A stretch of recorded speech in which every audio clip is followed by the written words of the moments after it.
எண்ணெயை ஆயுதமாக மாற்றிய ஈரான், அமெரிக்காவுக்கு பொருளாதார அதிர்ச்சி. மத்திய கிழக்கில் நடைபெற்று வரும் போர் சூழலில் ஈரான் தற்போது எண்ணெயையே பொருளாதார ஆயுதமாக பயன்படுத்த தொடங்கியுள்ளது. அமெரிக்கா மற்றும் இஸ்ரேல் மேற்கொள்ளும் தாக்குதல்களுக்கு பதிலாக உலக எண்ணெய் விநியோகத்தை பாதிக்கும் திட்டத்தை ஈரான் செயல்படுத்தி வருகிறது. இதன் முக்கிய பகுதி ஸ்ட்ரெய்ட் ஆஃப் ஹோர்மூஸ் கடல் சுரங்கம். உலக அளவில் கடல் வழியாக செல்லும் எண்ணெயில் சுமார் 20% இந்த வழியாகத்தான் எடுத்துச் செல்லப்படுகிறது.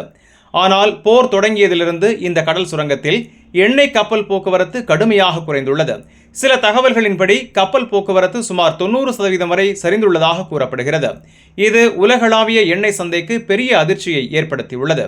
எண்ணெய் விலை வேகமாக உயர்ந்து உலக பொருளாதாரத்தில் பதற்றம் அதிகரித்துள்ளது. இந்த திட்டம் ஈரானின் இஸ்லாமிக் ரெவல்யூஷனரி கார்ட்ஸ் பல ஆண்டுகளாக உருவாக்கிய பாதுகாப்பு உத்தி என நிபுணர்கள் கூறுகின்றனர்.